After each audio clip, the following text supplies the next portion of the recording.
order. Tony, will you lead us in the pledge?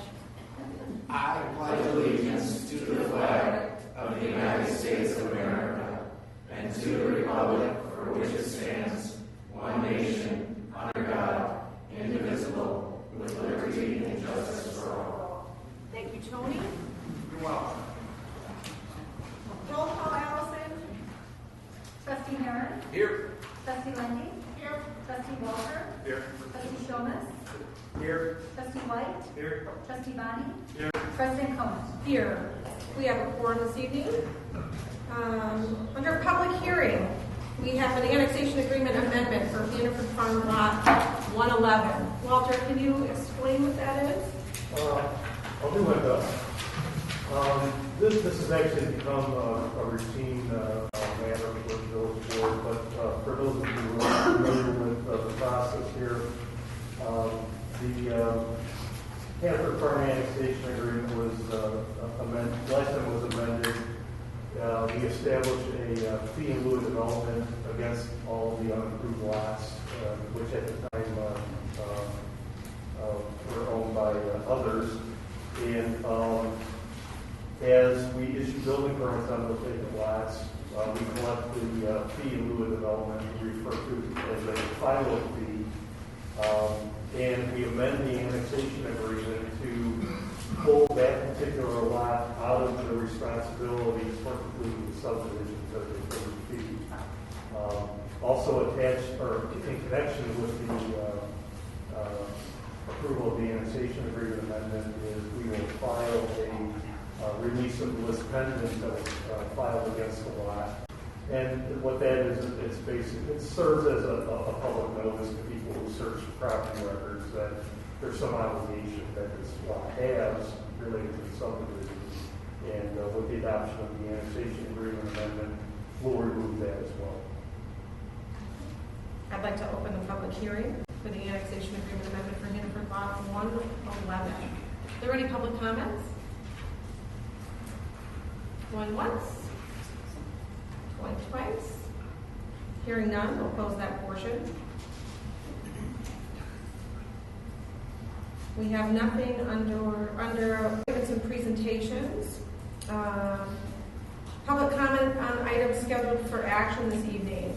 Under the consent agenda, we have approval of the minutes of the August 10th Village Board meeting, approval of the minutes of the July 21st Joint Special Village Board meeting and Town Center Committee meeting, approval of the minutes of the July 19th Joint Special Village Board Town Center Committee meeting, approval of the vouchers, proclamation, Suicide Prevention and Action Month 2021, an ordinance approving an annexation agreement amendment for Hannaford Farm Lot 111.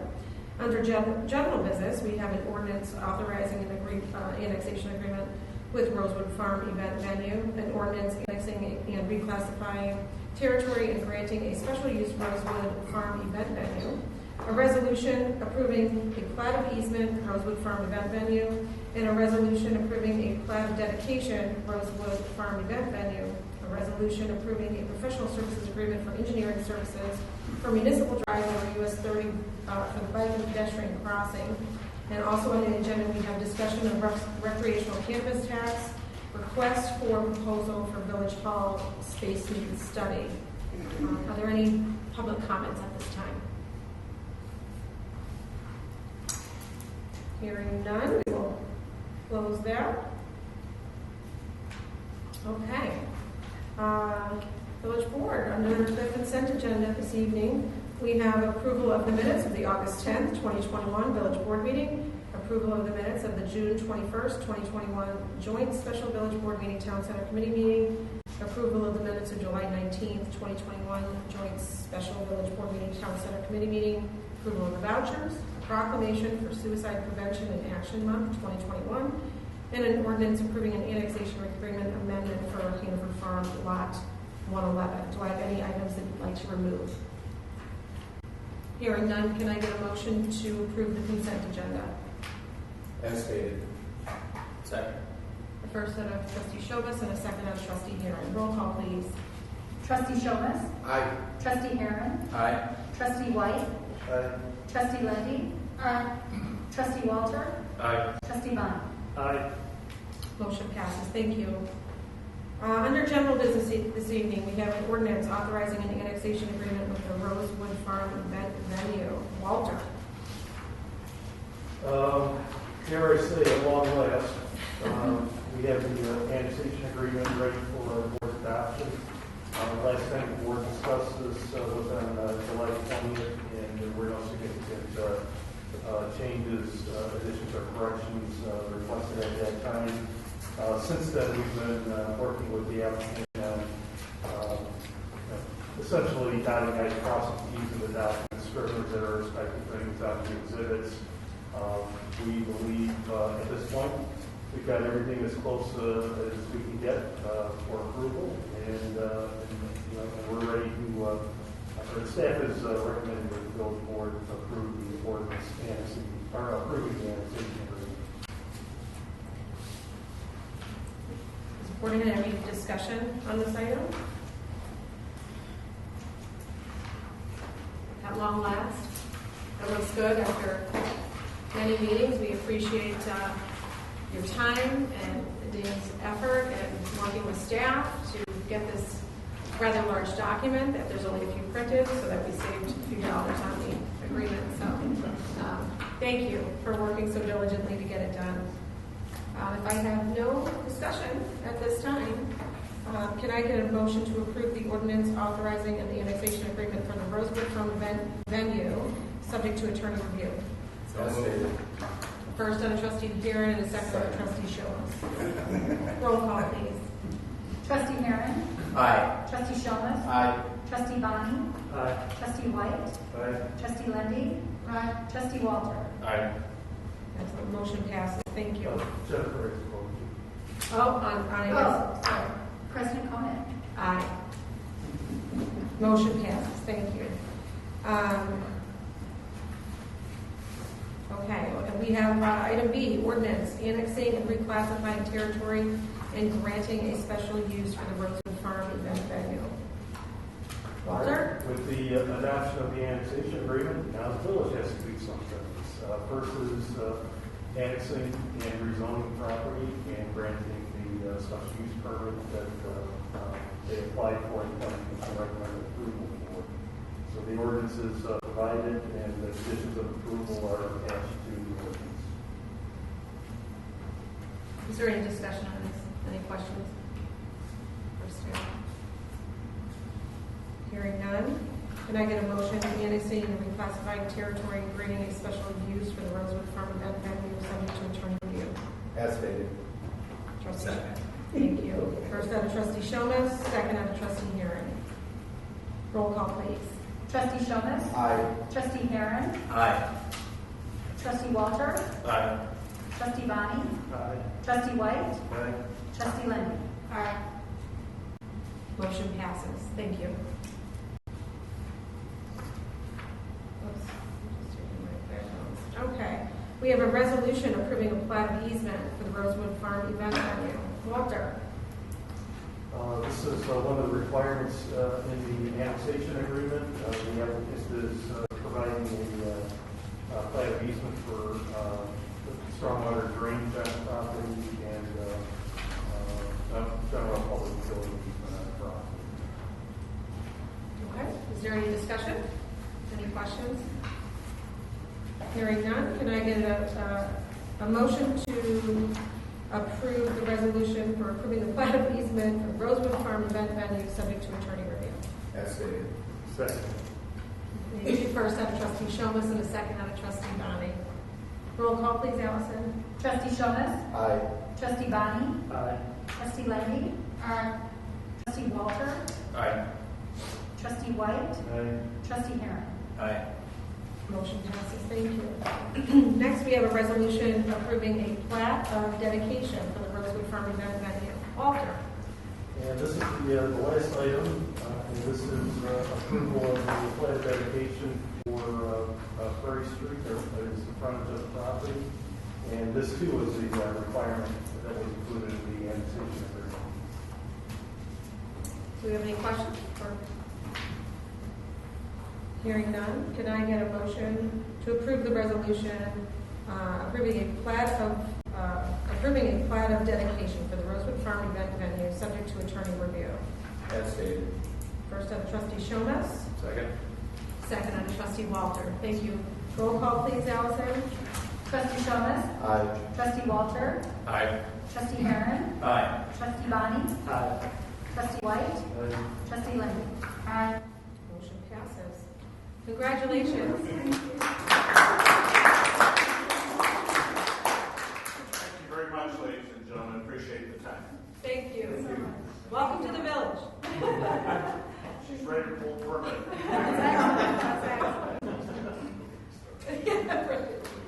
Okay, next up, item E, we have a resolution approving a professional services agreement for engineering services for municipal drive over US 30 for the bike and pedestrian crossing. That's going to go, where's that going? Tony? Yes. At our July 20th board meeting, we discussed this pedestrian crossing. At that time, we discussed there is potential funding in our current budget, or there could be a grant available. If there's a grant available, it would require additional engineering. If we use our own funds, it wouldn't require as much engineering. So at that time, Michelle was asked to put a professional services agreement for preliminary engineering, which would be required no matter which path that we took, and Michelle has done that for a cost of $17,134. So that would be to get this project started.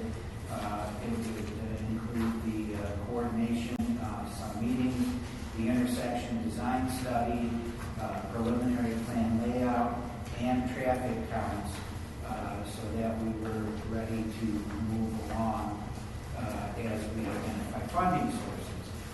As we do state in the board report, there is money in the capital projects funds that were budgeted for engineering, and that could be one alternative as we move forward, because this wasn't specifically budgeted. Correct. Is there any questions for staff?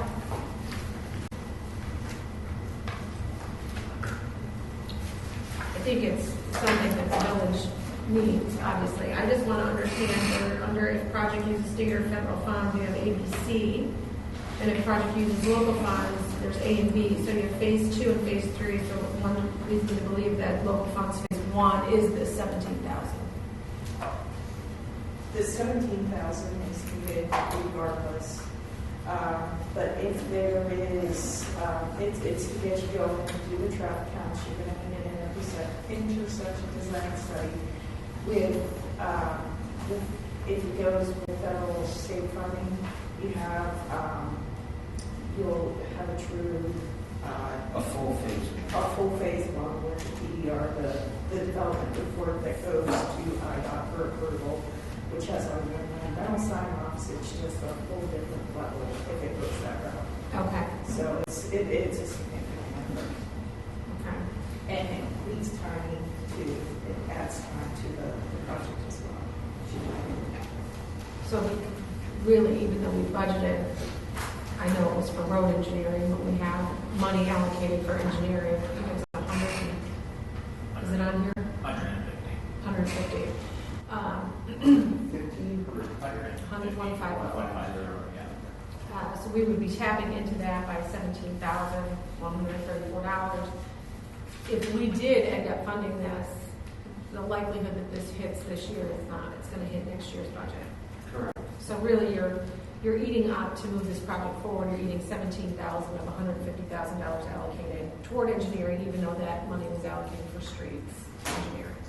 It's still line item under the engineering services.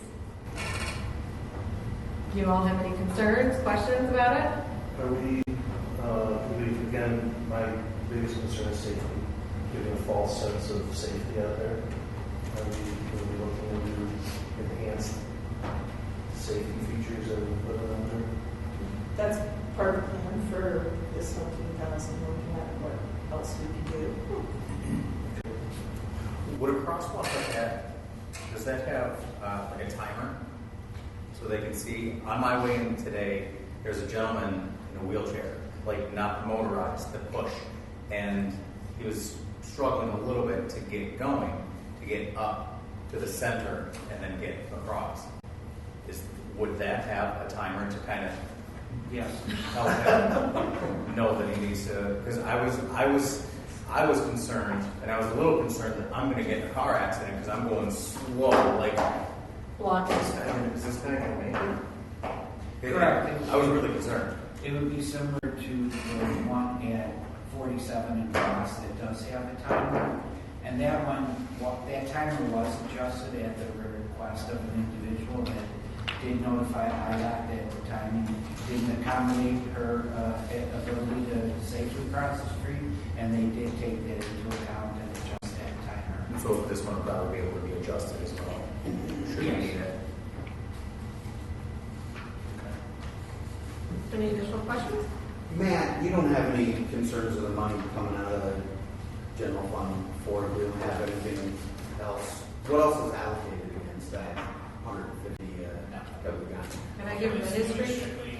I'm sorry. I said, can I give him the history as to why that money is put there? It was to block it from going somewhere else.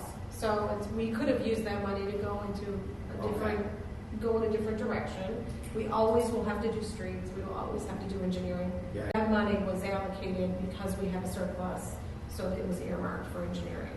So I don't feel bad about tapping those dollars for this effort. I don't know how anyone else feels about I it. agree. I mean, it's needed. Considering we just had a major accident over there. Right. A couple of years ago. Yeah. Anything you can shed some light on that one? Just, one of the drivers had a no condition and basically went down and struck the back of the side of the bus.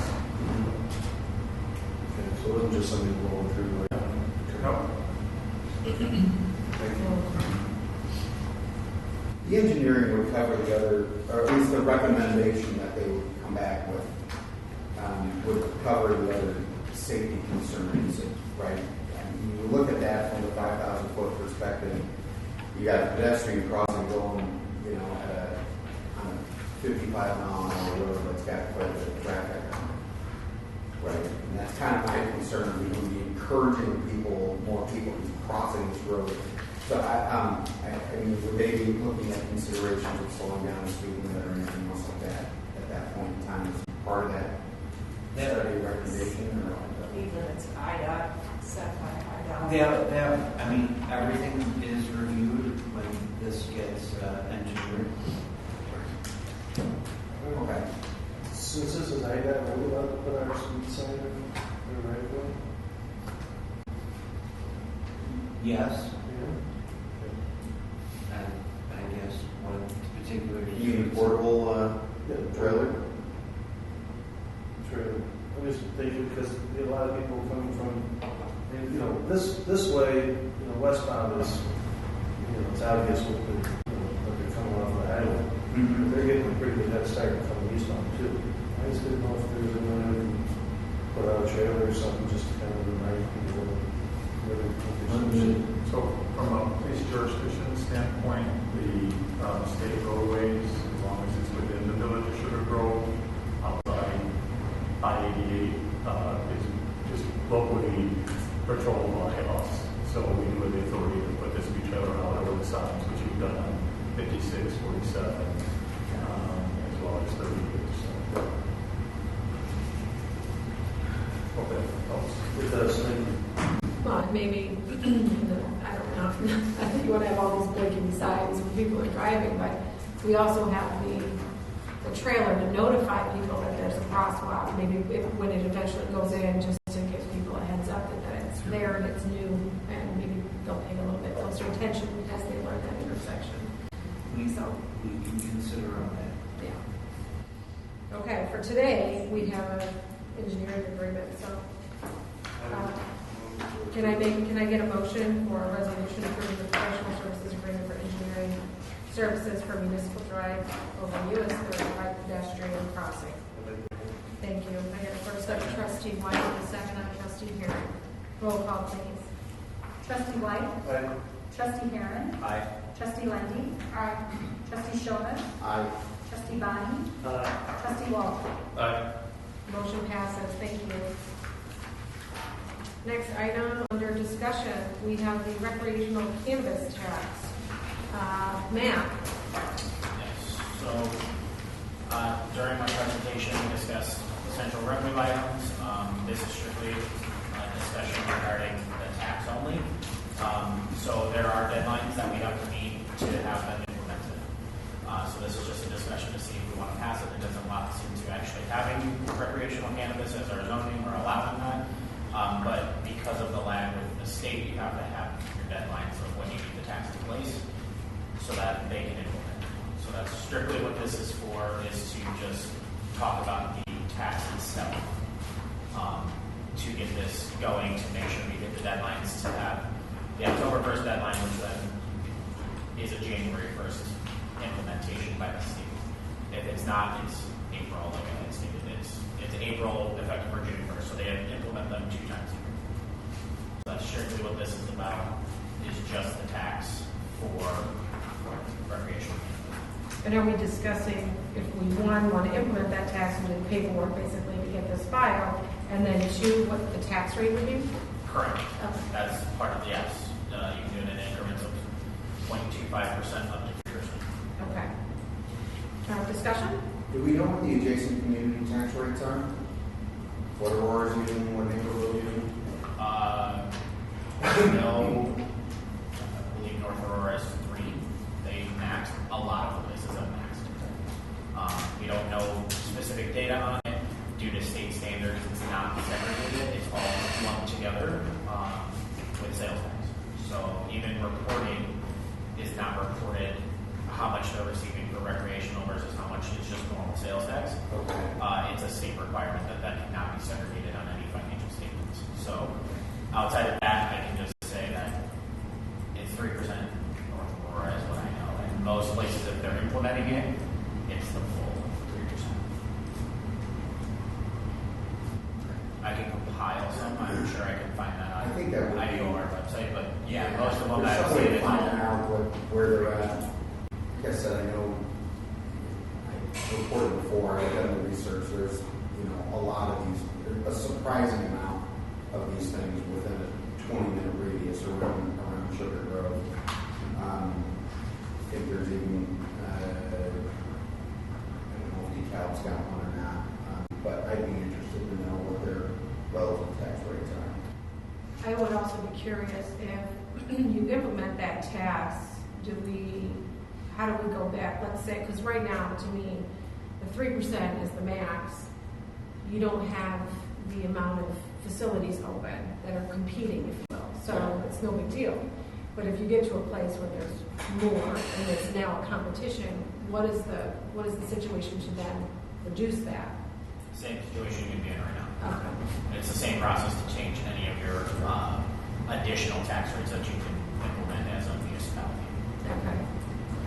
So as a housekeeping for this item, does anyone have an issue with moving forward with the tax rate and putting it at the max? And we're not approving it.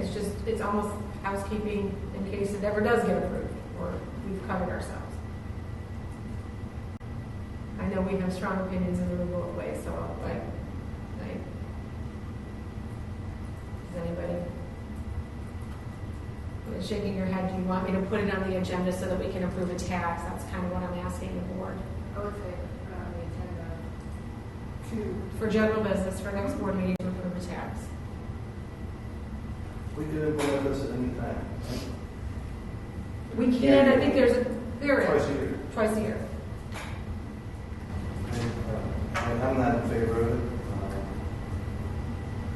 If it comes about, then you can do it at that time. We're talking only about 6 months. I don't know what kind of message it sends out. We'd rather wait until we have a need for it to do it.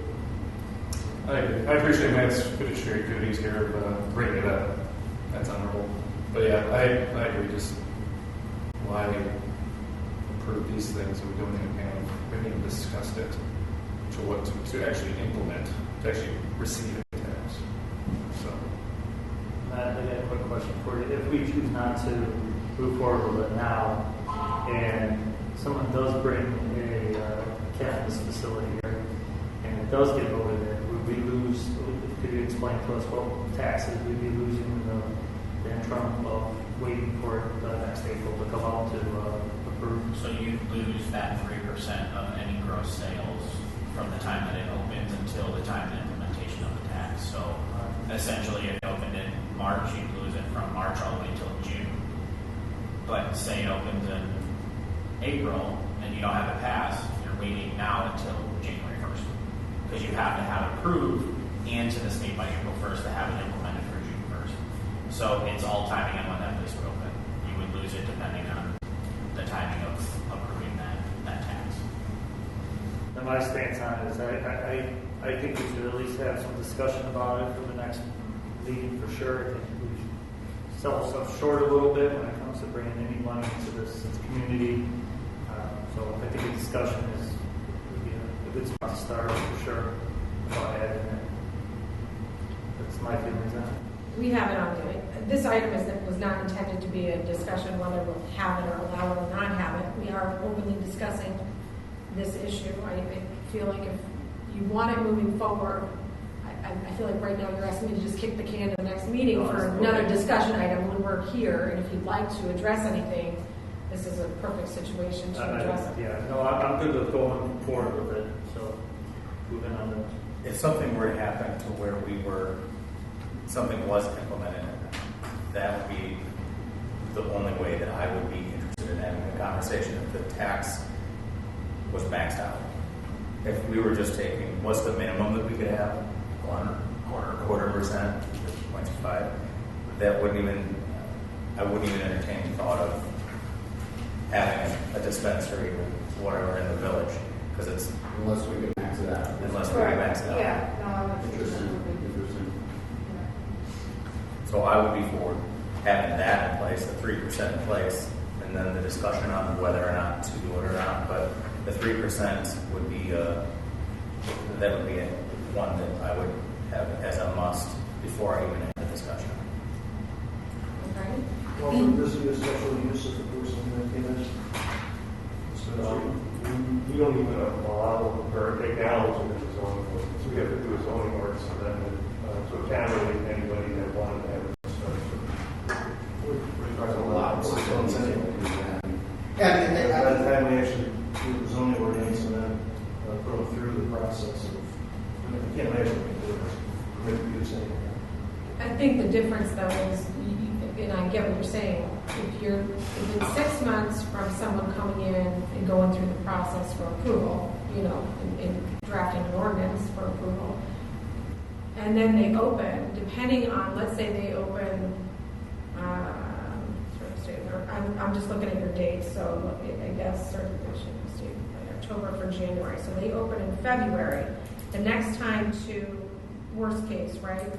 Then you have to apply June 1st, and you're not able to collect until the following April. So you're looking at over a year of lost revenue. Should you have the 6 months? Am I wrong? You're shaking your head at me. Yeah. Exhibit dates would Flip. Yeah, so if it's approved by October 1st, it's implemented January 1st. If it's approved by April 1st, it's implemented June 1st. So say a business opens in February. And you have it approved by April, it'll be in effect by June. You have, so if they're open, if they open their shop. I'm looking at this. I'm sorry, I'm confused. So for the record, I am confused. June 1st opening date, certified. Ordinance to the state by April 1st. So if they open in February, if we got it to the state by April 1st, it's effective for June 1st. Okay. We're going to know that 6 months before. Okay. Yeah, and I think that's what Trustee White was saying, is that if somebody came in and we're in the process of a zoning ordinance, there's 6 months ahead of time, then we can pass the ordinance to get it to the state. That's the thing where he was going with the whole zoning process. I think it's one of these things from my end. Whether or not someone is heavily for it or against it, if a future board comes in and we decide not to in the future board comes in and decides to go with it, then at least that aspect's already been put in place. I think But that I don't think there's any harm from my end in going ahead and, as Trustee Bonnie suggested, as far as the next meeting and what Sean was saying on going with 3% at this point in time. And then we can continue to have the dialogue on what we think would be appropriate, if it's appropriate, where we go within the village, right? Because I look at this as the same challenge as any restaurant coming into the village and where they can put it. There's no vacant building right now before he signed out front where someone would want to do something like this, right? Certainly nothing that's not far enough away from school or anything else like that where something like this could go, right? And regardless of what the legal requirements are, I think the community, if indeed we decided to do something like that, say the legal requirements are it's got to be half a mile away from the school or 250 or whatever it is, I don't think anyone would feel good putting anything within a mile and a half of the school. Right? That's all right. That's all right. Understanding within this section. Well, we can establish whatever locations requirements we want. you're creating all the parameters, basically. The state has a minimum, but we can extend that, is what you're saying? What is the state minimum right now? Right? You can't sell cigarettes or alcohol next to a school. I'm guessing I thought that's by state statute, but I'm guessing somewhere in the cannabis laws. Well, prior to the recreational cannabis sales, the state had location requirements for dispensaries and grow areas. And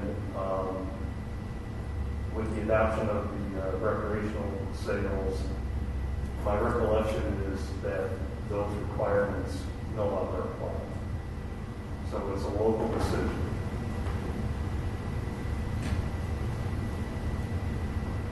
So if you want to make it 1,000 feet from something, we can make it 1,000 feet. That's 1,500 feet. 5,280. It's an even line. I found something online from the IO and they had their FAQ and it says 1,000 feet of school grounds. Okay. Playgrounds, hospitals, healthcare facilities, recreation centers, childcare centers, parks, libraries, game arcades. In all due respect, probably works in a place like Chicago, but I don't think would work within the village. I think we would want to extend that larger. We have the foot space to do it. Right. But anyways, the point is that doesn't even leave a whole lot of spaces for someone to do something like this within the village as well. And someone would have to come in, build something, in an area that meets that. I don't know. The point is, there's a lot of discussion that would need to happen on this. This is one little piece of it that I think we can come to a consensus on and continue the dialogue as necessary once years in the future, once it becomes something that's, if there is a need that someone approaches us and says, I want to put something here, here's your potential revenue, do you guys want it or not? And then we have the dialogue. And not to digress at all, Allison, I don't know what the data on that was, but I know Walter is largely right, but they did away with a lot of there were a lot of restrictions, there's many different types of uses, so again, if we got there, we would want to look in. I know most of them were done away with, I think there's a couple that remain depending on the exact how they classify what type of, whether it's the sales or the growing or what have you, the classification. Okay, I'm just telling you what I heard. I heard 4 board members that are okay moving forward with the 3% sales tax, and I can put it on, have staff put it on general business at 3%. That's what I heard. Okay. Please do that. Thank you. Okay, discussion item, request for proposal for Village Hall space needs study. Brent. This one's kind of interesting, and then we ended up talking quite a bit about it, I think, at the last meeting, actually, even though it wasn't the agenda item under the initiatives list. The short version of it is that to continue to pursue a potential village hall, we reviewed the master plan that was done in 2006 and came pretty quickly to the conclusion data that wasn't really relevant anymore. Everything from estimated population size that it was based on to the amount of staff and spaces for hard file storage and everything that we really feel that if the village wants to move forward, a updated plan focused on a village hall makes sense to determine what size village hall will be. So the idea when this was drafted was to request for proposal, and I know we talked last time, the last meeting, about reaching out to a couple architectural firms that the village has an existing relationship with to talk to them about what the scope would look like, what potential fees would be, rather than doing a wide open, RFP or RFQ. So that's kind of where we were up until earlier today, and then it's my understanding that one of the firms we've worked with in the past, Corrigan Clark, has offered to do this at no cost to the village. So I think the follow-up we would recommend would be to confirm that with them, what the scope of that effort would be. I would have no reason to think they're very familiar with that type of study, that it would be what we're looking for. But if we confirm that with them, to go ahead and proceed. And if there is some hiccup that we're not anticipating, we'd come back to you. And that's one of the firms we were planning on reaching out to anyway. But if there's some type of a hiccup there, we'd reach out to one or more of the other firms we've worked with in the past that do this type of stuff. So Tim Weber is going to be the head on this project. He's also currently working on Yorkville City Hall for Corrigan Clark. So Corrigan Clark is working on it for Yorkville City Hall. So if you want to reach out, it's Tim Weber. Was there any quid pro quo as far as it being free, like an assumption then that, No, my understanding, there's nothing binding. You got to remember the main principal of the company, founder, I think, lived in Sugar Grove for a number of years and was very actively involved not only in Sugar Grove and surrounding communities. So I believe it's driven by a willingness to give back to the community. And quite honestly, the likelihood that they do this portion for us and they will go through the bid process when we get to that. And they'll be one of those firms that we consider and look at, but it won't be the only one. So I don't think we have to go out. So that's exciting. So we move on. It's free. It's free. Next item. Anybody want to add anything? Good job. free work. Thank you. Happy to report. That's exciting for us. We are at, I can't believe it. Is it possible to move this for the village, just for future airport report in front of? Go wherever you want. Yeah. Can we do airport report I next? think, yes, you can do it whenever you want it to be. Permanently I moving think it? to change it on the agenda. Yeah, I think we would amend the ordinance, but that's Okay. easy enough. All right, I just think for us, it's housekeeping, but this airport report, it's nice to have. So, Joe, we're going to move ahead to airport report, and I printed copies for all the board members from the meeting. So they all have it. I don't know if we want to move the podium out of the way, if that's easier, and you have to kind of scoot them in there.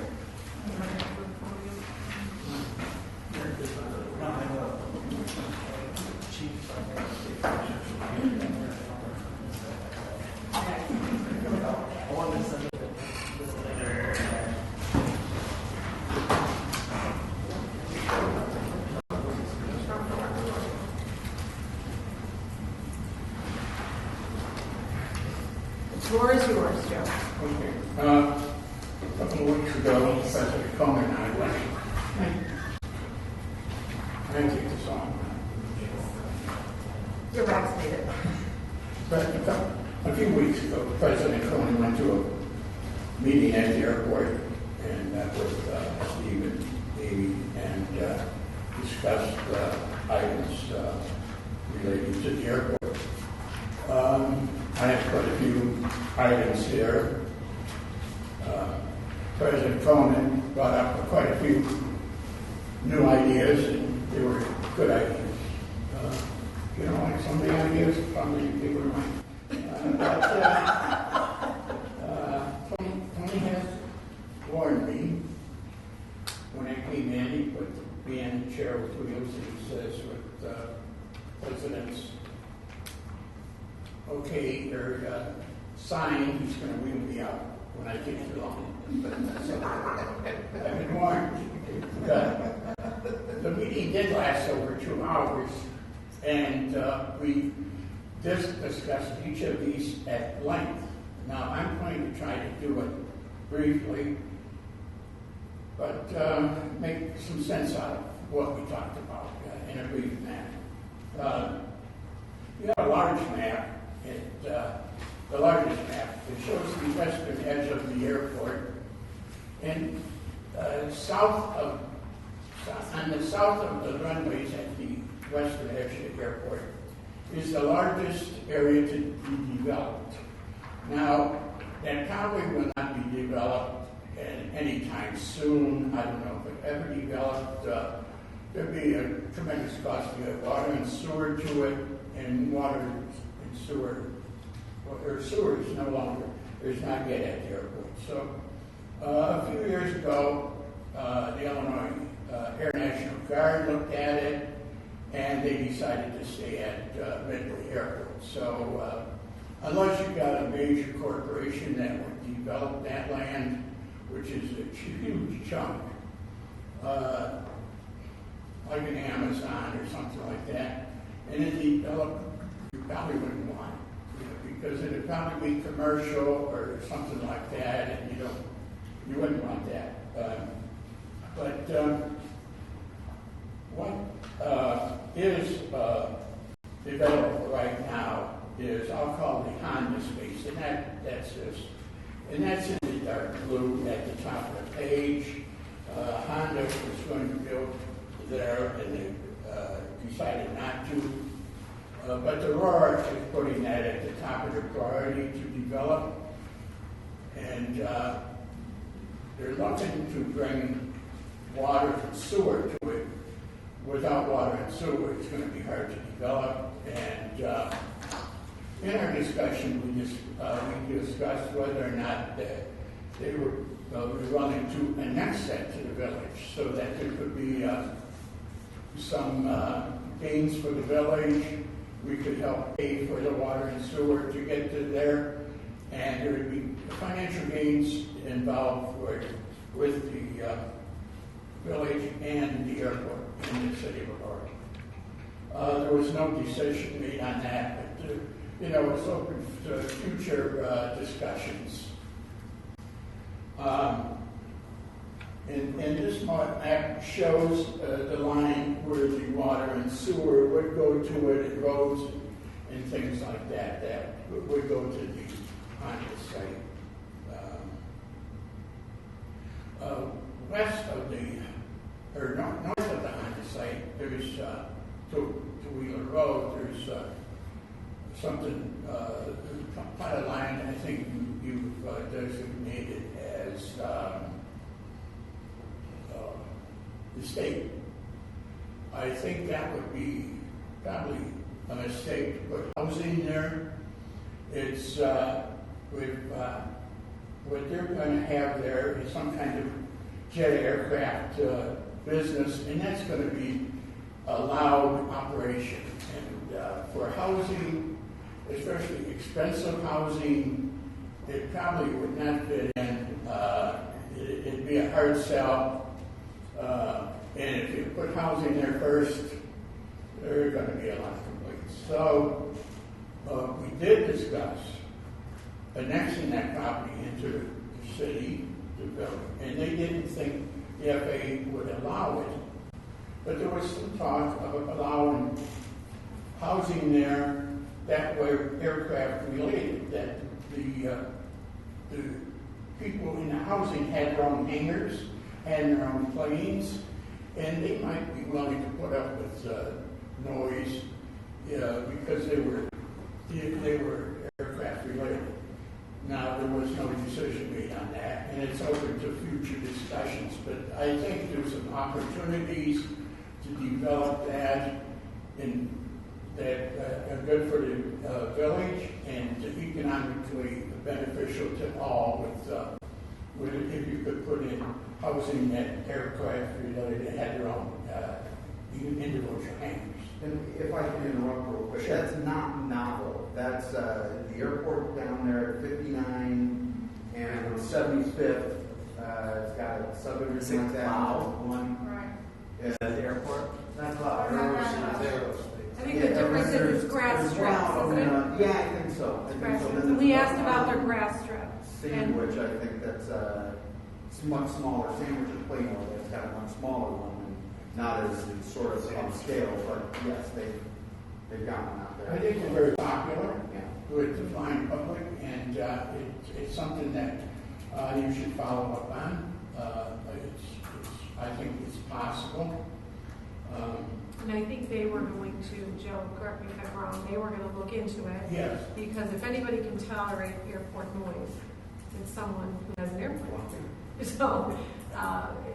And that is actually something, or a thought that Trustee White brought to my attention. I don't know if you remember that. It was a while back. He said, I think he thought for a different property, actually. He thought for Uyghurs.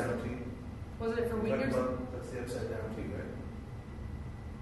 Upside down T. Yeah, that's the shape on the end. Oh. On the That's zoning. Yeah. Oh. It's west of Carriage Yeah, Hill. yes, yeah. Yeah. So we brought it up to them and we asked the question. Yeah. And they said they were going to look So, into it. the FAA would have to be involved in things like that. But I think there's a good possibility. The next item I'll talk about is customs. Aurora's been trying to put customs out there for 20 years, and it's just economically not feasible. There's not the amount of business there. There's probably a half a dozen businesses that use it, but there's only probably one or two that use it on a regular basis, and those businesses have no problem stopping at an airport within the United States and declaring themselves before they come to Aurora. And to put that type of business out there, we're probably in the hundreds of thousands of dollars. You have to have staff, and we would have, if a plane landed now, they would have to call the customs people out from O'Hare to drive out and okay them to be in the country or whatever. So it's not feasible. Right now, it's one, I think now the mayor of Aurora is pushing it because it's popular. It could make the airport grow, but there's no economics that can justify it. The town center we talked about, you're going to have a town center. One of the requirements that the airport requires is that you notify them of your height of the buildings and the lights. They're especially concerned about the lights, and so as you decide where to put the town center, you will be required to notify the town center of the type and amount of lights that you are putting in. As far away as 88 and 47, they were required to give permission from the FAA to have the lights there. So it's. So would there be concerns if we put in a small stage that might have some concert lighting in there? I don't think motion lights and that sort of I stuff? don't think it's a problem. Okay. I don't think lights themselves are a problem. It's the FAA says you must notify. So I think notifying is the issue. It's not that there is a problem with the lights, because I don't think they've denied lights any place yet. But because the FAA rules require that you notify them, you have to notify them. And it's kind of one of those arrogance, but it's not an issue. It's not a problem with them. But they do require you to notify them. Really plays a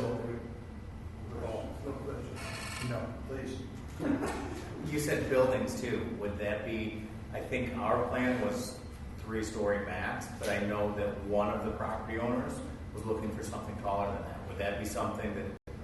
The height of the buildings, because of things like this, the further away you are, the taller the building's going to be. At one time, Municipal Drive, the village was putting trees there along Municipal Drive. And, at one of the meetings, they asked me to notify the city, and I think you recall this, that the heights at that point did not go over 120 feet because they're interested. So, and the further back you go. So I think height is not going to be an issue where you would put it. If it's 3 or 4 or 5 stories, I don't think it'd be an issue. But it's something that, like you notify that it's there because the further away you get, the higher the building can be. So I think if you're at 47, 4 or 5 story building would not be a problem. And I have no idea how big I don't think that's an issue. Okay, thank you. We talked about funds for runway extension. And right now, the FAA, it says they won't fund the third runway. That they said you have 2 runways that are operating, and they'll fund 2 runways, but the third one, they will not fund. They fund 80% of the cost of all operations on the airport. So I think it's the north-south runway that they are not going to fund. Aurora is looking at a separate funding source to keep that runway open. To open that runway. Pardon? I said to open that runway, because they're not using that runway right now. They're not using it now. To reopen it, and they said if they don't get this funding source, it will be closed permanently. So they're not happy with it, but it's something that the FAA says no.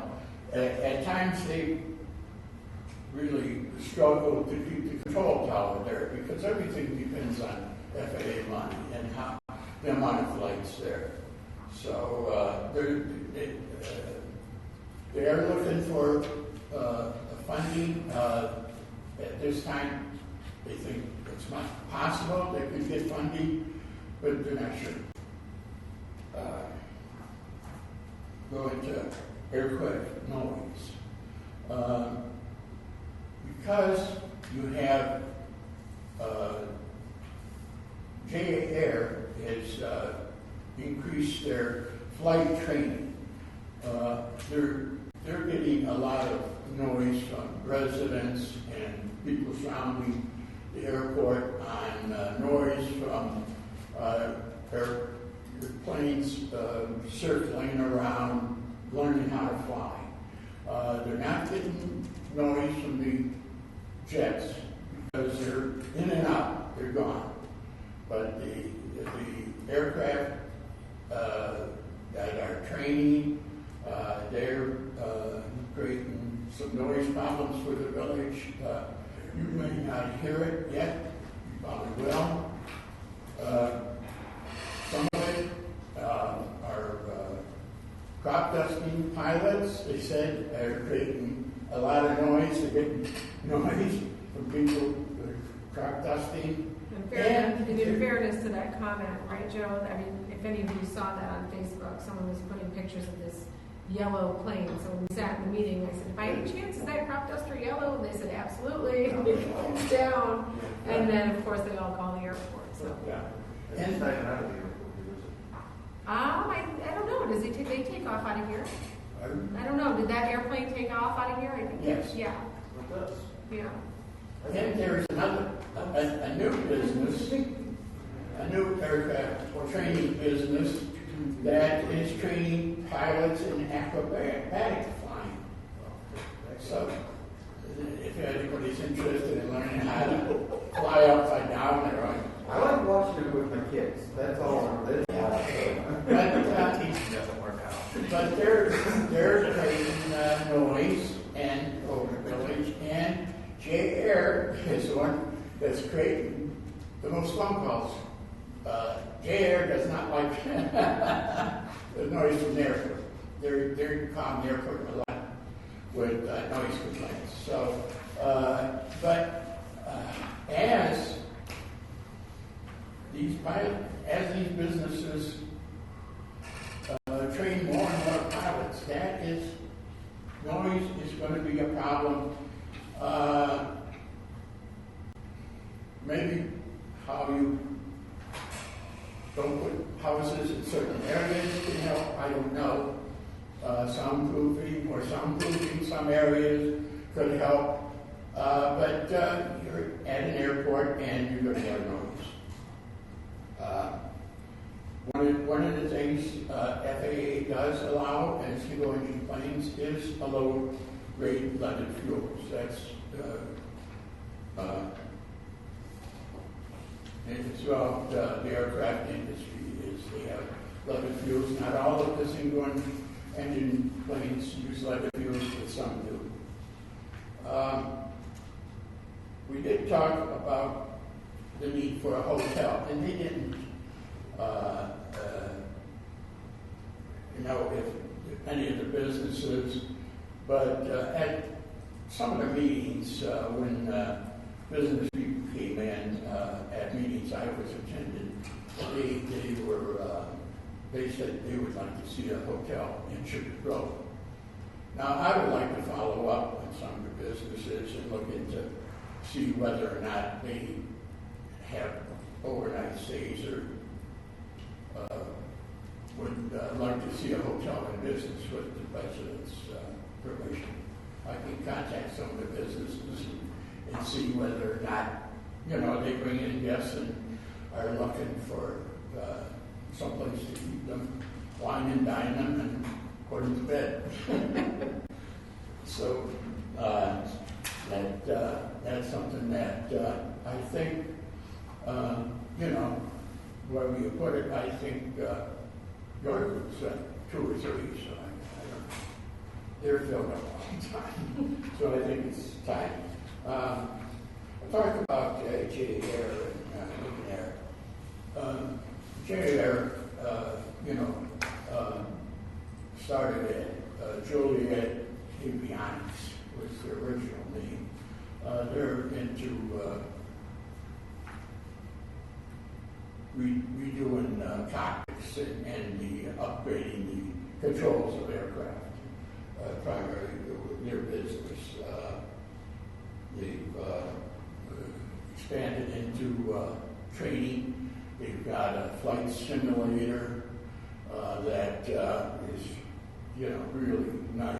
My grandson took us some flight lessons there, and he said he crashed in the simulator. He said, everybody crashes in the simulator. So, I crashed in the simulator. You have to go see it. But Luminaire is going out of business, and they are being bought out by Carver Aero. I believe they have 3 or 4 other airports. I think 1 or 2 one in Wisconsin, a couple in Iowa. I think that one of them in Iowa has a flight training school. Now, I don't know if they're going to have a flight training school here. I can look into that. But Luminaire is required, and I think it's going to cost them $1 million or $2 million. They've got to put their underground tanks above ground. And that is going to be costly. I think probably Carver Air will probably take on the debt and do that. But it will be done. It has to be done. It's an agreement with the city of Aurora that they're required to do. Luminaire was also required to update the facility, and that's probably on hold. I'm sure Culver Air will come in and update all of that stuff in the next few months. I believe at this time, Culver Air has taken over the airport from Luminaire this week at some time, if I'm not mistaken. They're in the past, Air has felt that Luminaire has had an unfair advantage. And the FAA requires all businesses there to be treated the same, fairly and equitably. The problem was J Air created a massive amount of debt when they came in, leased the building, remodeled everything. They created a massive amount of debt. Luminaire had no debt. They came probably there from the old airport off of Lake Street in Aurora 60 years ago or so, and they've never had any debt. So trying to compete against Luminaire that had no debt, and they had debt, was probably an unfair advantage of their making, but they had to put up with it. Now, Culver Air will create debt, and it probably put them both on more equal footing because they're buying Luminaire out, and that's going to be costly. So you'll see probably some back and forth because they're both fighting over the same fuel sales and the same people, same operation, other operators at the airport to sell the fuel to. So it's always going to be an issue of two trying to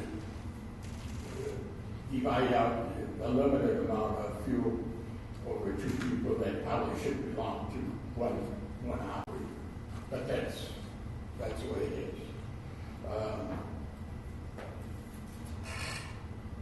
We did talk about lights on the ball field. That one of the things that on Wheeler Road, the FAA would not allow lights on the ball field. Actually, FAA would not allow a ball field on their property. I don't know how they got it. The politicians twisted their arms somehow years ago and allowed a ball field there. But they would not allow lights. Now that they don't own the ball field and they may discontinue the north-south runway, we are, and he is going to look at lights at the ball field. And that would be a tremendous gain for the village if that could have night baseball there and further into the year. So it's something that we need to really follow up on and make sure that it happens. Anything with the FAA takes time. To sell the ball field took 4 years, and 2 times we had to reassess the value of the farmland twice in the 4-year period to even get their permission. So it took 4 years. It's just a long process. So if it doesn't happen this year, don't give up. We believe there will be lights there. We're going to work on it. And thanks to the President, she thought of lights. We give her credit. Well, everybody always says no, right? Because it's near the airport. Even the park district says we can't have lights because it's proximity to the airport. And then you ask the question again and again, and then they're like, oh, we don't own it. So maybe there is a loophole where, yeah. It was part of the intergovernmental agreement with the airport that we would not have lights on, but that was the old version, not what the new version says. I don't know. We'll look at it. I mean, that would be a huge benefit to it. Because we don't have any baseball fields in Sugar Grove with lights. No. That really stinks. So our little Park District playoff team, the first 2 days got rained out. And so it's a 1 week thing, and then everybody's gone for summer break, for vacations. And they really had to cram them in. And it's tough during the week to get parents, to get kids there. That was really, really beneficial. If the runway is no longer used, I don't see any reason why eventually we can't get the FAA to allow lights there. There'd be no actual reason. And agreements get to change. We did talk about an airport tour. I don't think any of you had to have an airport tour. Steve is willing to set one up. You can just tour most of the facilities there.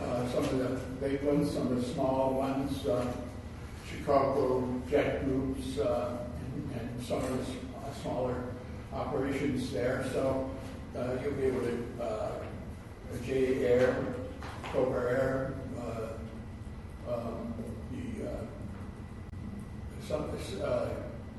Chicago Air, and Chicago Jet Crew? Chicago Air Group. And some of those people live in Chicago. So there's people who work in so if you're interested, maybe you can get with Jen and see when you can get a tour. It's well worth your while to see what's out there.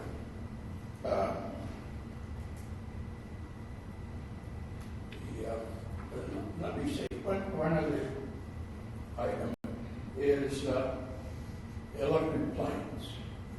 Now there are several companies working on electric planes. There's some in this country. There's one in Brazil that hope to have them flying by 2025.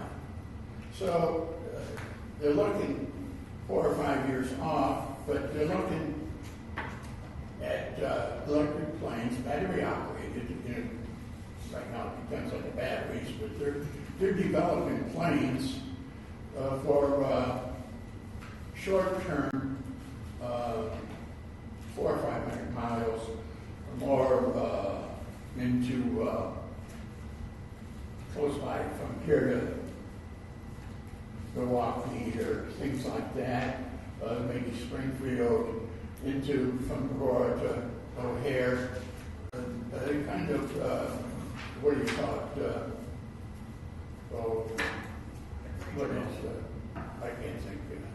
I can't think of the word right now, but they're commuter aircraft is what it's searching for. So I think in 4 or 5 years you could see that at the airport. Amy said that this for several years, somebody came in, talked to her about creating a business there. He would bring in kits so people could build their own electric planes and learn to fly them at the airport. So there's interest. There's interest in electric planes. It's common. It's a few years off, but 4 or 5 years is not that long. When you're planning. Now, I'll just end by saying what I've said is possible. It requires whether you're interested in buying in to these things as trustees of the group. That I think that there's opportunities there for the village. The airport's going to grow with or without your involvement. With your involvement, you can have a voice, you can have some of the planning, and some of the interest.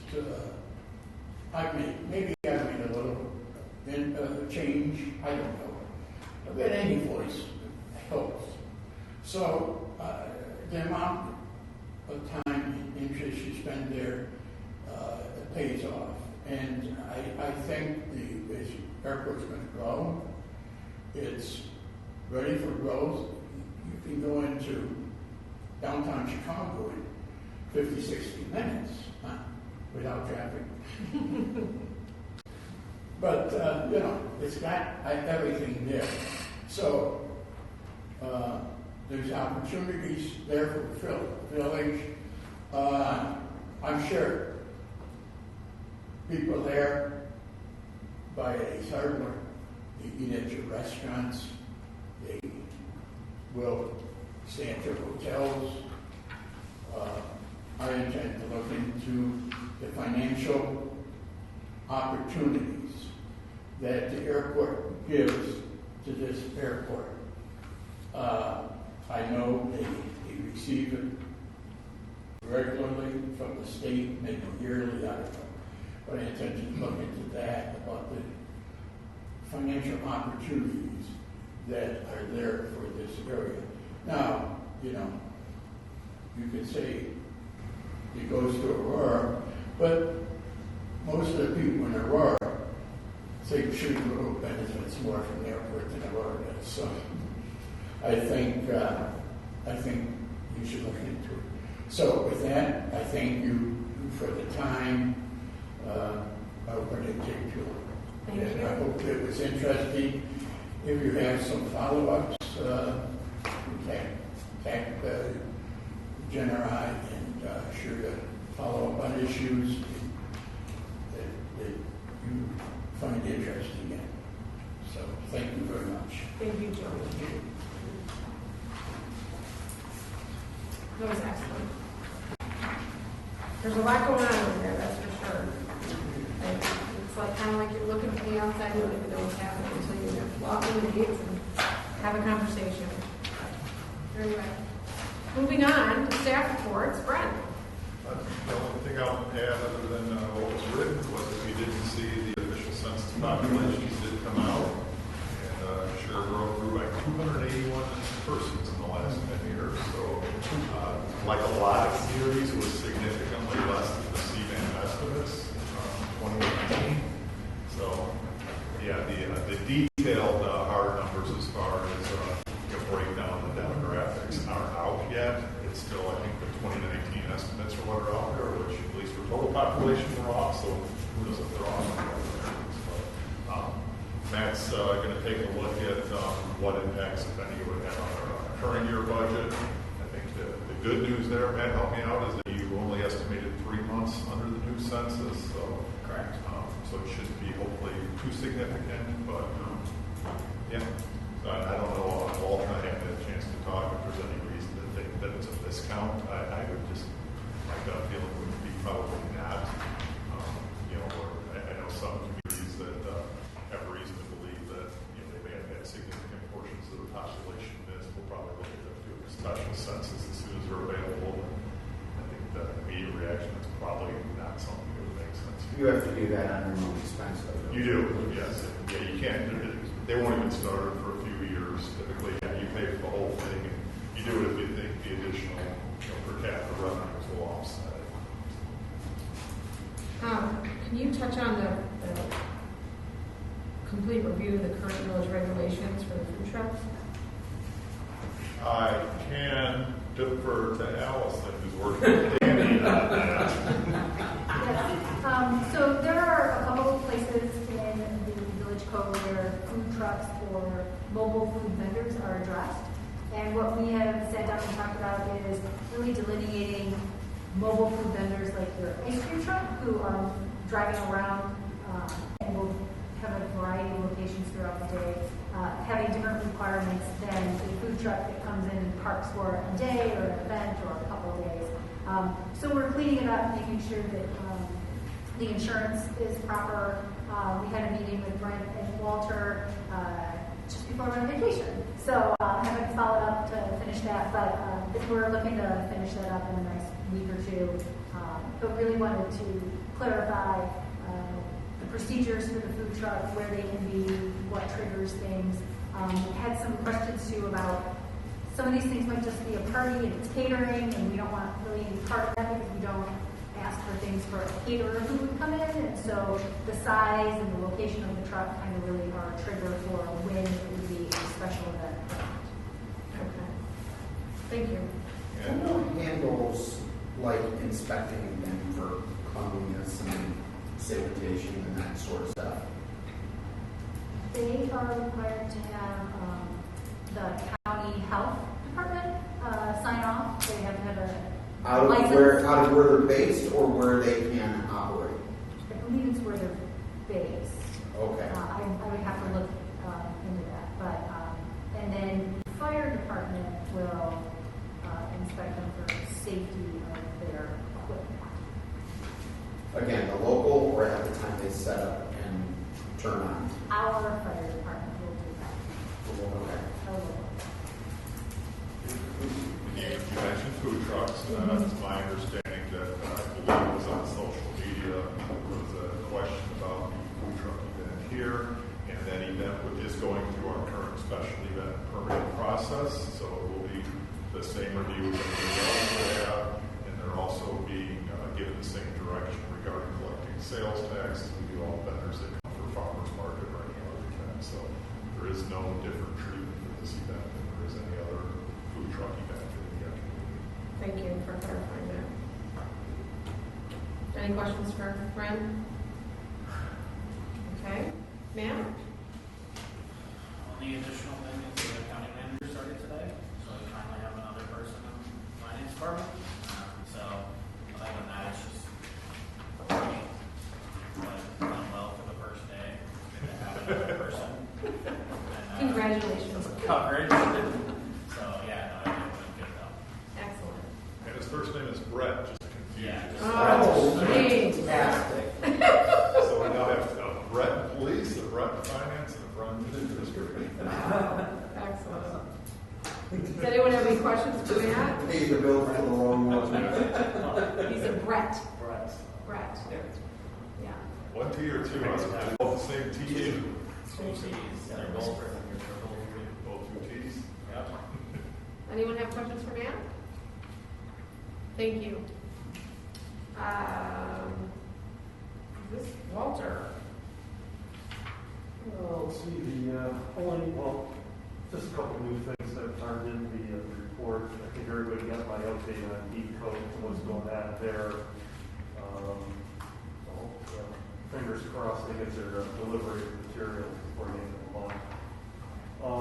The other thing that I don't believe I put in the report was we had the kickoff meeting with CMAP and the consultant for the comprehensive plan. And I cannot explain how or why, but we still do not have a start date. But we have a consultant. CMAP is moving back the completion date because they recognize that they can drag their feet on getting the project started. And even though they recognize that, they still have not committed to a start date. And just my own observation, but I think CMAP is, we're seeing what a giant bureaucracy they are.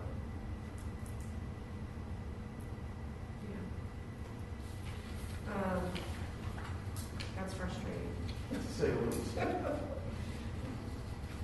Anything additional, No, that's all. Walter? Does anybody have any questions? So what do you think will happen with Deep Code? I mean, will you have to come back in front of us for, I mean, they're not.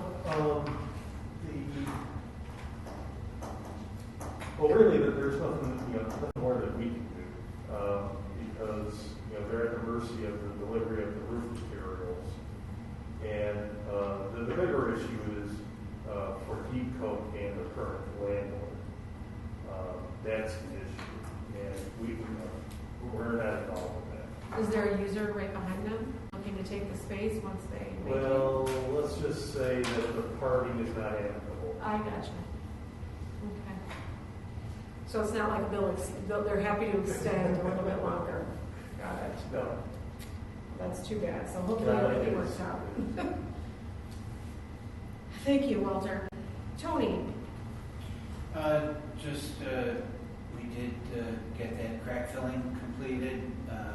talked about a couple of weeks ago. Real rough estimate is around $26,000. We'll bring that change order to the next board meeting. We did have 2 storms. There was minor tree damage. We did have a couple areas that we had to clear the right-of-ways, and we did pick up right-of-way, parkway tree damage, but there wasn't extensive enough for any other type of cleanup, so everything still goes with the regular yard waste.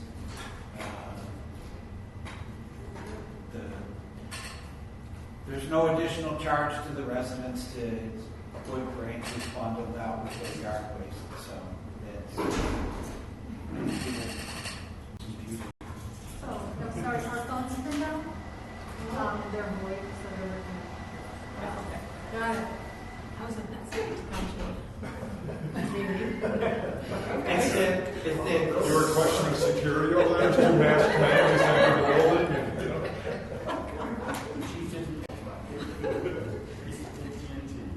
You've been here a few times, unfortunately, so. Oh, okay. It's that secret room in the back. So that a French new office.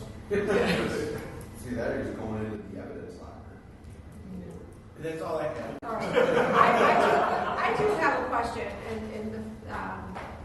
so when you see crack filling, I have noticed that there are some that are completely filled flat, and then there are some that look like this. And I know I can pass my phone down, but it's not filled. It's the crack is still there. I mean, there's material. Can you pass this down? And keep touching it so that everybody touches it. Oh, And the screen doesn't go off. I don't want the screen to go off on it. I thought you were material. No. Just keep touching it. Go ahead and pass it back on that same side. Yeah.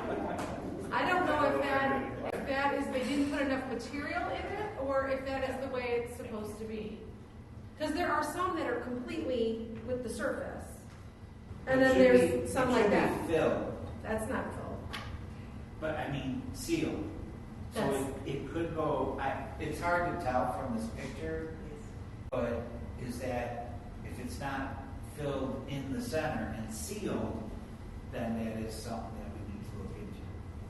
Are you specifically looking? I was on a walk. Okay. She's on like a beach site. I'll go for a walk too. That particular photo, I noticed it on others, but that one's on Hunter's Ridge. It went off. Okay. I'm gonna I share thought the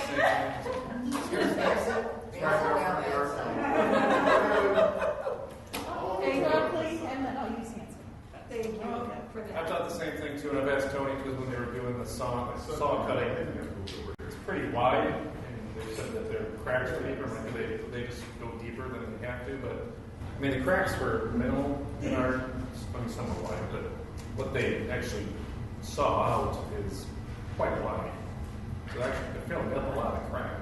I will say the cracks, particularly in Hannaford You had mentioned Farm, it was wider. they were wider and deeper, and for whatever reason, it was like twice the rate as at another place we were crack filling. You know, so you don't know how much you're going to fill. That's why it's so hard to estimate. Go ahead, say I it. was not joking about these guys, I was thinking about the developer ones. I was just curious if it's good.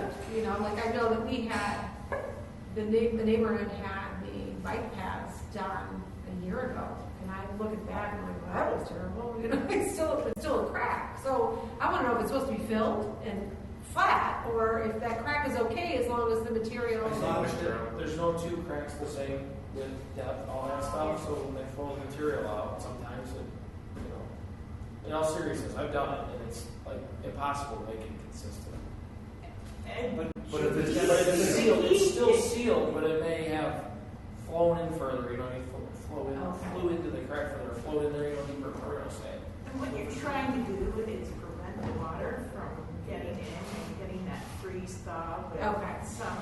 So if it's sealed, they're not going to all be the same exact. We want to seal them to keep the water out. But the dump cells. It's That not makes a sense. filler, it's a seal. That's right, it's more of a sealing. It's a fill-in seal. As long as it's sealed. Maybe they could match the color of the road.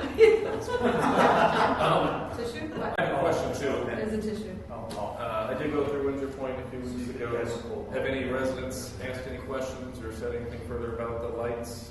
Nothing further. We just had the two that I'm aware of that we adjusted down a little bit because they were, you know, those heads do get adjusted. So other than that, that's it. I thought it was a nice clean light and it wasn't blue, but they are bright. I mean, that was, They are bright. They are bright. like some of the homes, it is literally lighting up. They don't have any exterior landscape lighting. It's just really lighting up. So I would think that some people might be bothered by that. But You're thinking that they might be complaining they're too bright? they shine, they illuminate the fronts of homes. I mean, it's. You don't want just any for burglars. future, maybe Pick there's your problem. other communities you can look at, see other options of just brightness, but I don't know. I know I would be maybe not too. This is the recommended color and No, color's great. There's And bright. pretty bright. Do you have a light pole in front of your house? No, ours. I do. I did, and I have a new light. And how do you feel about it? I don't think. Like my roads was sealed. It shows all those cracks in my roads.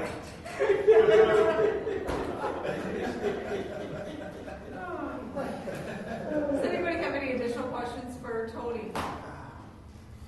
All right, thank you very much. Trustee reports. Oh, Chief, I'm sorry. I'm going off with you, so sorry. Chief, do you have a staff report? Just to highlight, on Friday, we have Coffee with a Champion, which was also known as Cop on Top. So Duncan was bought out, and the name has changed, which is fine, but it's this Friday, starting at 5 o'clock in the morning, and we'll go to noon. Officer Alvarez will be out there with a number of other officers. He has, in the past, been able to get 95.9 the river to come out, so they're going to be broadcasting live inside not sure what we've done in, I said just Duncan facility by again this year for us, and we're hoping to have a couple of Special Olympians out there as well, raising money for Special Olympics, Illinois. So if you have time to stop by or help us promote it, that would be great.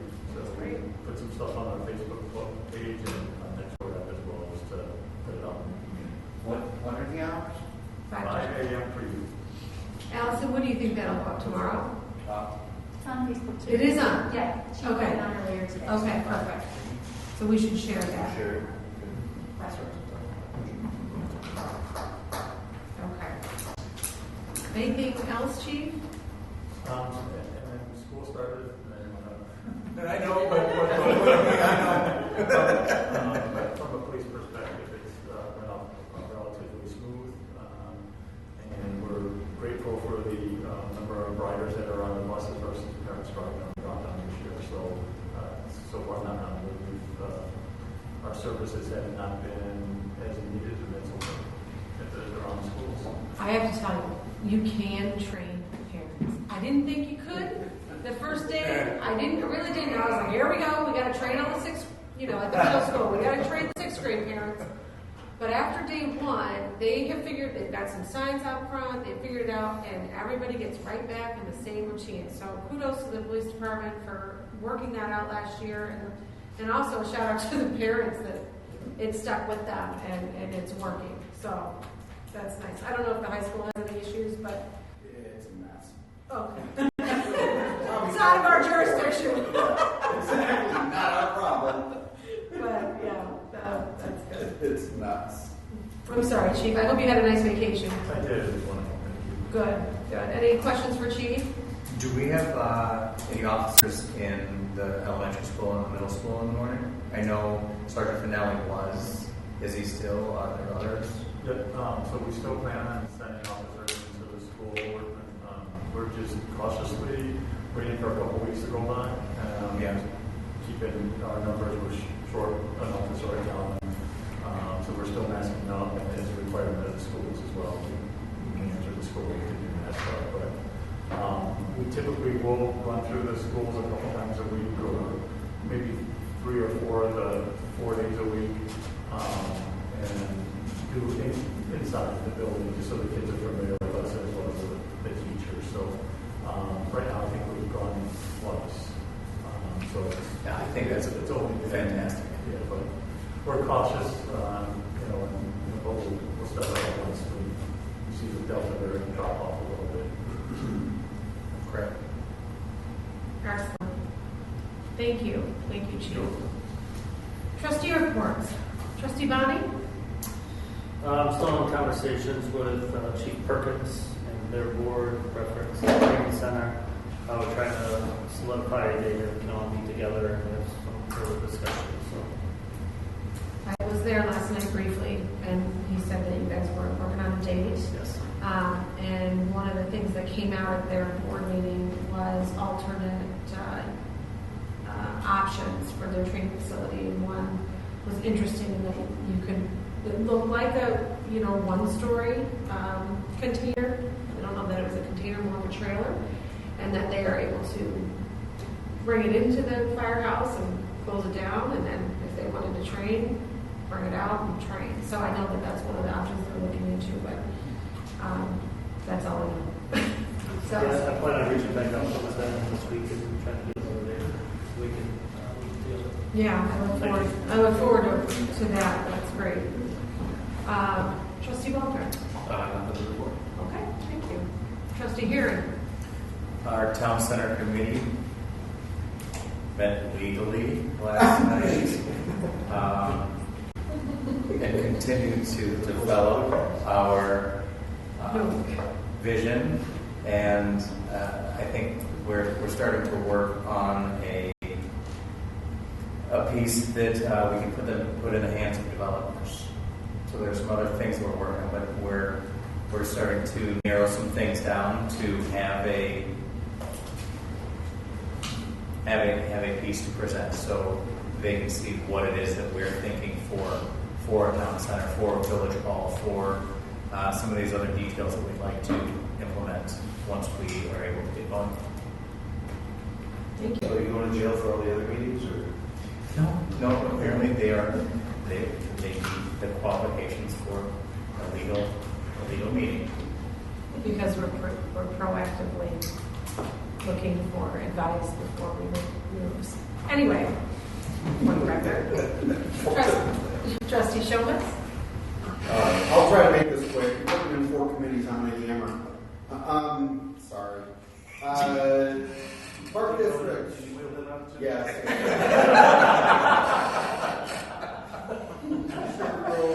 Park District met August 9th. There were discussions regarding the financial challenges that the Park District is dealing with, losses of revenue, ineligibility for CARES Act funding, and additional funding help requests coming in from the community. They're having additional challenges this year. Enrollment continues to be down in classes because of Delta variant and that sort of stuff.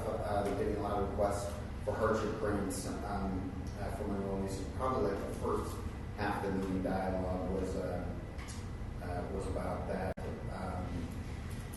With respect to the trail spur, which is what I'm calling it instead of the Golden Bridge to Nowhere, the Park District Board continues to be very interested in engaging in the discussions regarding maintenance of the bridge and the trail, and are looking forward to a meeting between the necessary parties at a later date than scheduled. The Park District is currently in the process of considering major improvements and looking for grant availability for the Black Walnut Park, which is one of the original parks in the Park District from 20-some years ago, or however long it takes, maybe longer than that. The circle back on, I don't know if they knew I was there, and maybe their agenda was adjusted, but they circled back on the issues with the taxing situation, where their tax levy is 4 times smaller than many of the other adjacent communities. yet the public is still expecting services similar to those found in Geneva, St. Charles, and Naperville, where tax rates for their park districts are nearly 10x greater. Currently, there is no discussion or consideration of increasing their tax levy, though in the near future, as they feel it would not be welcomed by the public. I did bring up in the meeting that the intent of growing the village in the direction of business growth and development is partially intended to reduce future tax burden on the residents. After the meeting, I did offer to help in their upcoming, yet to be planned focus group being held at McDowell Long Woods Park. They're running a series of those around the village in the next couple of months, seeking comments from the public on future needs, requests, how the current usage of the park district is. Forest Preserve Commission, the meeting was held at 9 a.m. August 10th. I had full plan and intention of making that meeting until my boss called me to the office, so I had to report to work that day and couldn't be out at their location. I did check the agenda. There were no topics on it related to Sugar Grove or our forest preserves that were planned for the discussion in that meeting. The Aurora Area Convention Center met July 22nd, right here. Thank you, President Cohen, for bringing the coffee and the donuts. The meeting, they could not hold a quorum at that meeting because they were fighting the same challenges that we were fighting at that point in time, vacations before schools were starting, etc. And then they also went ahead and canceled the August 26th meeting, so the next meeting will be September 20-something.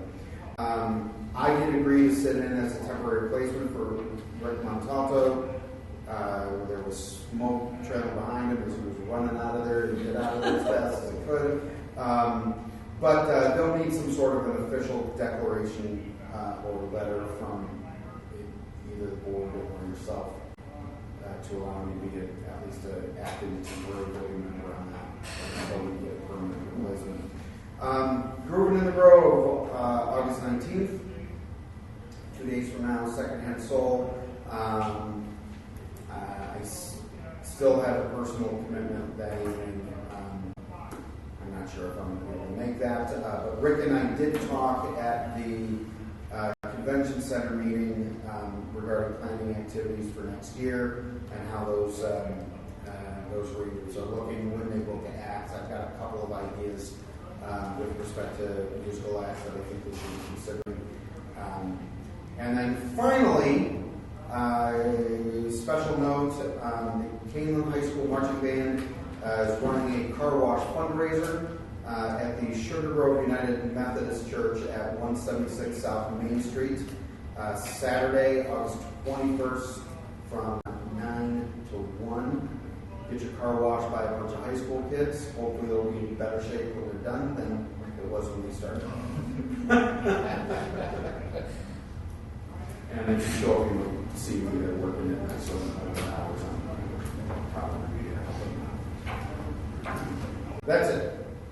Thank you very much. Trustee White? Thank you. Trustee Lindy? I attended the other board meeting on the 28th. We were getting ready and trying to get information on how best to proceed with the upcoming referendum for candidate money. And love the lively discussion on some of the issues they have, interesting issues like the pooping birds and the entrance there. And I have to say, like the architect, because quite frankly, we should, our profession should know better, but it's currently a prime spot for birds to nest there and then poop up that whole area. So it's something that a lot of people don't realize, all the different maintenance that has to go on in the library. Those birds have been there a while. I know.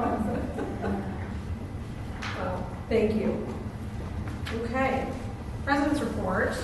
I also attended those town center meetings legally, and they have been, we are, I would say, moving forward. And to Trustee Heron's point,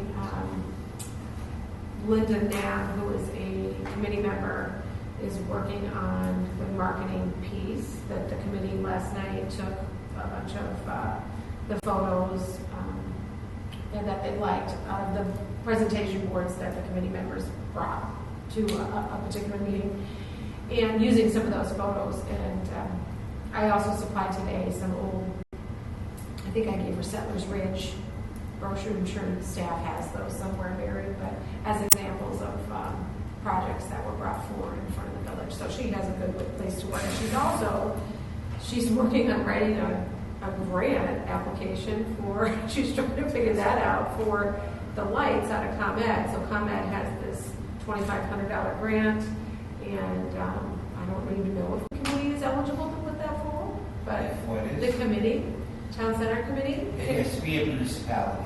Okay, so the village will have to put that forward for us.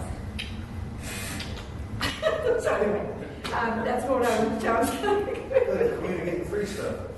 Rex. Or a governmental body.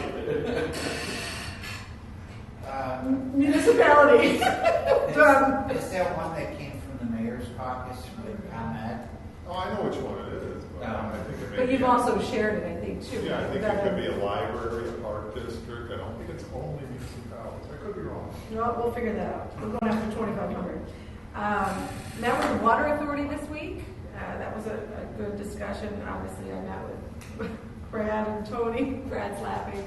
A lot of it, I kind of felt like I was in the middle of what's happening, and it was good.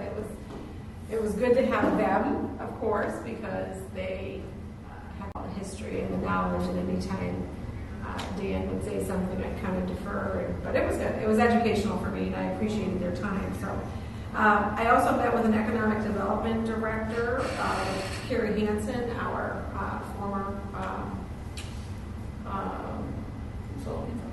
consultant, and that was enlightening for me. So I do want to bring economic development forward for discussion at some point at a board meeting here in the near future.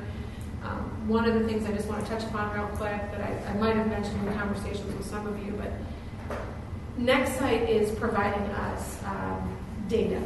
And so at the last meeting when I specifically asked, I've asked Charles, because I've been on calls with Charles multiple times, but do you have a user? Do you have a developer? Do you have someone that you've got ready to go and share and grow? And it's kind of, and a few years ago, maybe a year and a half ago, I had mentioned to staff that I felt that we needed to have a person that was dedicated to economic development. And it doesn't happen by chance. They don't, clearly, the village has grown 200 and some odd people in the last 10 years.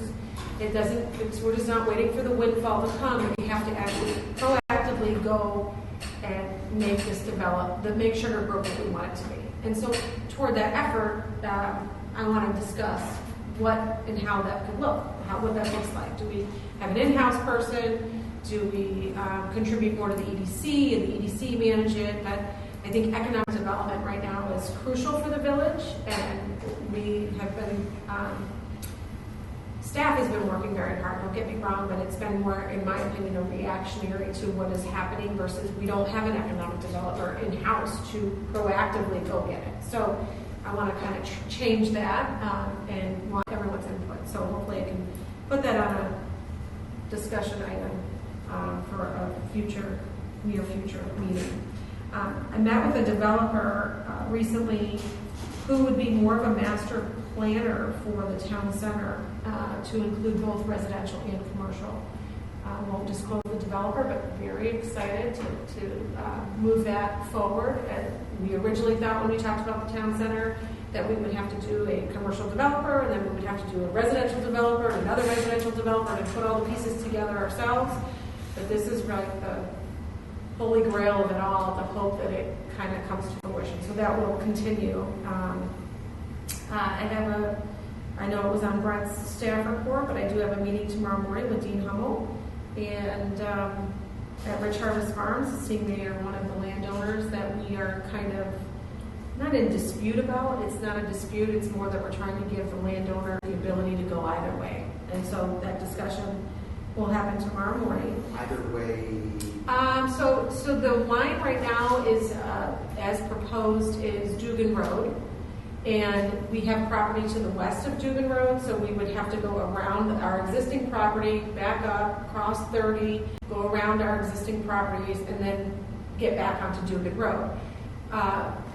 My understanding is that the board in Big Rock wants us to have Dugan Road as a firm line and then go get our properties. And what we want to do is say, well, the landowner in question is all Rich Harvest Farm property. There's two landowners, Rich Harvest Farm property on the south side and a property owner on the north side. Last discussion was the property on the north side. That owner was interested in being part of Sugar Grove because that landowner owns property in Sugar Grove as well as Big Rock, and then has an unincorporated parcel in between. So originally we had them on our side, and that was a dispute with them, and Big Rock put that parcel on their side. And I believe, I'll find out tomorrow, that Dean was going to that property owner to see what side of the line they wanted to be on. And so I had discussion with Rich Harvest Farms of the same nature. If development is going to happen on Rich Harvest Farms property, it's going to happen in Sugar Grove because the likelihood is they're going to need water. And so they're going to want to come to us. We don't want to put them on the other side of the line and say, I'm sorry, you can't come. So that is what the discussion is tomorrow. And it's best to bring the landowner in on that discussion and say, what do you want? So we can hopefully get this put to bed. As far as food trucks go, very exciting. I know that there have been people on Facebook saying, thank you, President Conan, for the food trucks, because it was something obviously I am passionate about. But I will tell you that Renee D. with the Town Center Committee, she put the brochure together. She's worked with staff. She was the liaison for the food truck. So I just want to give Renee D. a lot of credit for that. She said she loves it as much as I do, and she took the ball and ran with it. So this is an opportunity for us to have these two events this year, but working to get them on a regular basis next summer. So that's what was happening. Yes, you mentioned Groom in the Road. I will be playing in a golf outing with Senator DeWitt on September 1st. I will be in his group. So, I feel badly for him because if it's snow out there, I got 4.5 hours of his ear. I'm quite sure he's going to appreciate that. He's going to be sorry he invited me. That's all I want to say about it. you outplayed that. Oh, I don't care about that. I have 4.5 hours of his ear. You put some skin in the game. You let them know. You sandbag the first 3 holes. The problem is there's board out. So now it's embarrassing. I have to get my game together so I don't embarrass myself. That's really the problem. But anyway, that's all I have. I was excited about that. I also made a mention on at the Town Center Committee to Trustee Heron and Trustee Lenny that how do you say? So we are working to, we've applied for a grant on the north side property that we didn't get, which it's a phasing grant on Crown's property, and working toward infrastructure improvements. I've already spoken to Senator DeWitt about it once, so this is my 4.5 hours of, give me some help and some direction. But I know I mentioned to Sean the other evening that any elected official that you can speak to on our behalf, we're trying to figure out, we have multiple struggles. One is, the biggest one is we don't have the infrastructure to do the development. So if development wants to come, obviously they're going to request TIF assistance and different things because it's so expensive. That was the first thing. We were discussing it today. And the second issue is whether it's, do we phrase it as it's all infrastructure based, or is it more the pro of it's job creation, it's economic development, it's all of those things. It utilizes the tollway that was the interchange that was put in, and IDOT would benefit from more traffic getting on. So all I'm saying to you all is it's constant that I'm going to be that lady. They're going to be like, please keep her away from us. But I need you all, anytime you see anybody, to do the same on our behalf. Because if it helps get someone that over the hump of I need a little bit more to make this viable, and there's an opportunity, then we got to try to take advantage of that. So that's all I wanted to share. We're at public comment time, so let's get to public comment. Do we have any Anyone wants to make a public comment at this time? Okay. We'll close that portion. We've done the airport report. We do have a need to go to executive session, hopefully not too long. So if I can get a motion to move to executive session for the Open Meetings Act to discuss land acquisition and adjourn from there. What? Oh, and personnel. I want to discuss both. Sorry. Thank you. You passed me that note. Motion to move to executive session for the Open Meetings Act to discuss land acquisition and personnel and adjourn from there. So, second. Trustee Heron, trustee Heron is the first, and trustee Bonnie is the second. Roll call, please. Trustee Heron? Aye. Trustee Bonnie? Aye. Trustee Walter? Aye. Trustee Lundy? Trustee White? Aye. Trustee Shomers? Aye. Thank you, everyone.